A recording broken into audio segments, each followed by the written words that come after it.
YouTube. Here is my 1980 Chevy K10. It's 33 1250 15s. It's a half-ton truck, so it's got 6 lugs. Dana 44 12-bolt long bed regular cab. Well, it's all messy right now, but that's because I finished a little bit of the LS swap. I did a, instead of going fuel injection, I went carbureted. So far, it's got a little bit of oil in it. That's a brand new intake. It's a Holley mid-rise intake. An Edelbrock 1406 carburetor. It's a Performer series. It's a 600, and I think it's a 650 or a 600 CFM.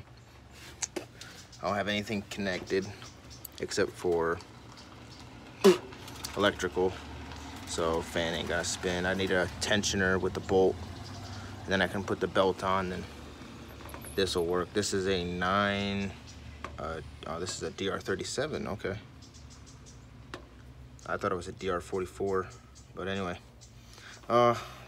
What's left is the throttle linkage, the turbo 350 kickdown cable, which barely you can't even buy a bracket that'll actually fit for this truck, for this carburetor, this setup.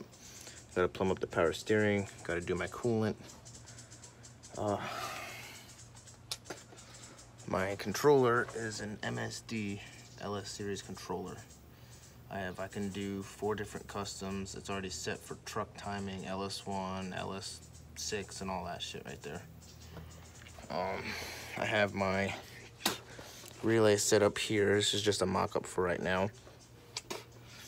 Here is my power, my 12-volt source 2, whatever. So this goes to my electric fuel pump. This goes to the MSD controller. Here's my battery hot. And then I have my white is my ground, and then black is my, I mean, you would think it's a ground, but it's not. It actually runs the ignition. So, I mean, these are some cheap-ass fucking coils. Everything, I had it turning over, and it started to fart a little bit, but that's it. Other than that, it's just trying to get it running. I have everything plugged off, so I don't have any power brakes. I don't have anything. There's actual fuel in the tank. Here is some extra wires. The gray is for a tachometer. Pink is for step retard, for like boosted applications, so turbo, superchargers, stuff like that. Blue is a launch control. So, I mean, this MSD is capable, has a 2.5 bar map sensor. So you can run up to, I think it's like 25 pounds of boost or something like that. I believe that's what it is. But I'm gonna hook up the launch control just so I can play with it, but I don't really need it. I don't have my oil pressure sensor hooked up just because I have the parts. I don't feel like getting in there right now. Oil pressure really isn't a big deal. I just want to see if it runs. If it starts and runs, then I can shut it off, and then I can go from there. If I can't get it to start and run, then I got to figure that out. So I have all the parts to do it. I'm also going to run my, here's my fuel pump ground. I have it grounded out to the radiator cover here. But what I'm going to do is I have a oil safety switch that plugs to the oil pressure sensor. See if I can get it. And everything's a mess. And here's my, here, I'll show you one a little bit less light. So here is the factory K10 oil pressure sender. Here is a 1/8 NPT, whatever it is, 2-way. And then here is the LS adapter. This goes to the block, this goes in here, and then I have a 3-way to my pressure sender, and then I have this safety switch here. This allows for, if the engine decides that it doesn't want to develop any more oil pressure, then this immediately cuts the fuel off. But right now I have it hot wired, so I don't care. But right now, when I do get it running and started, that's what I'm going to be using. I also have my relay here for it, so I'll run. Everything is fine here, so I'll use the yellow as an ignition source, which goes on the I terminal. Let's see if it'll, to the I terminal. This goes to my fuel. This is the power to the fuel pump. And then this, I believe, it's an S terminal. So I believe that's for the start switch. You hook up into your starter wire. So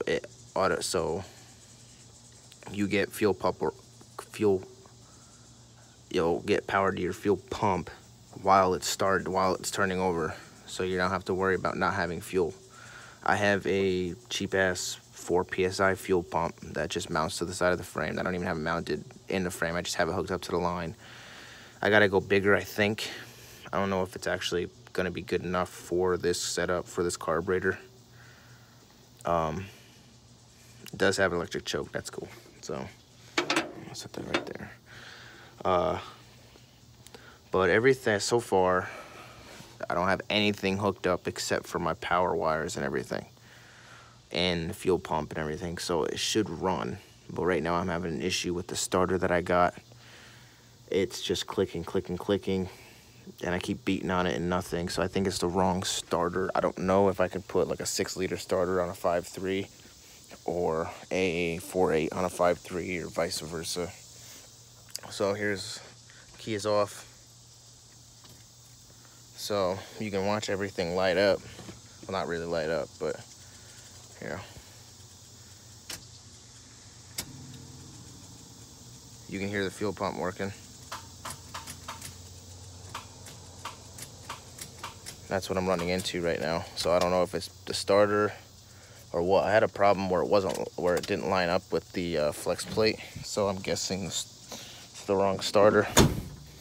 So, but what happened was, this is an L59 engine, so it's pretty much an LM7 with flex fuel, but I took off the intake with all the fuel injection system here. See, there's my fuel rail, there's my fuel, there's my pressure regulator, fuel line, the injectors are in there, electronic throttle, drive-by-wire throttle body.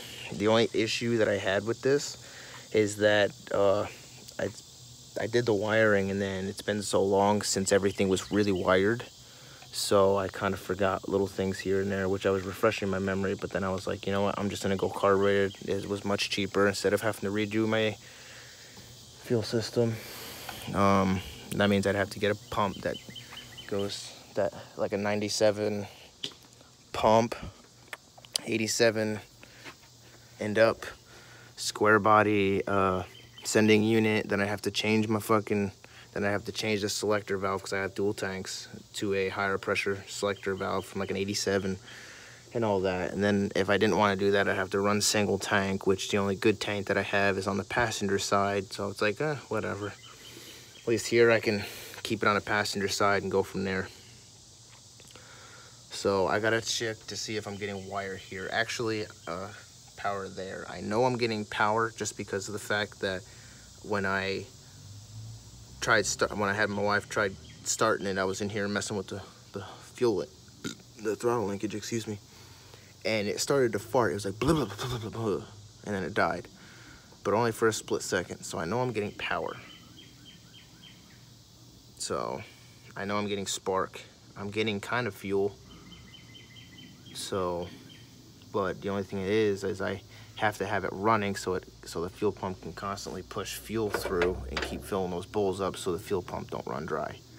But what I was thinking about doing was get an Ford Expedition filter, because that filter has a return on it. So when the pump is running through and all of a sudden it fills the carburetor bowls, the jets shut it off, the fuel bowl shuts the fuel off into the carburetor, so then instead of the fuel just sitting in the line, it'll actually just bypass and go through that other side for the return. So the pump is constantly getting fuel so it won't get hot. But I haven't bought any of that stuff yet. Right now I just want to see if I can get it running. If I can get it running and kind of idling or at least working, then I can go from there. But right now, that's where I'm at. So, fix the starter issue. This is all gonna get cleaned up again, but it's loose. That won't fucking do anything. So I have a makeshift wire here that goes down to the starter.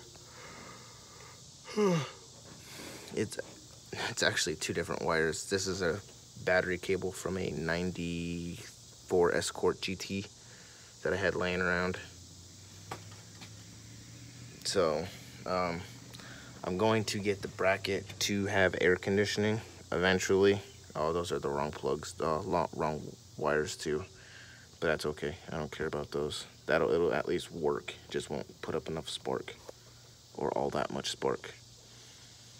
But yeah, I gotta see if everything is getting power, which I believe it is. Right now I gotta get a different starter, which is 45 bucks at the junkyard. It's just Sunday, so I can't go out and get it right now because they're closed. So, but as soon as I get it running, and then I'll hook everything up. I do have, see, I just don't know what to do with these wires here, this plug. So this never matched any of my original, the harness that I actually bought. So I gotta bolt it down, but anyway, that's where I'm at.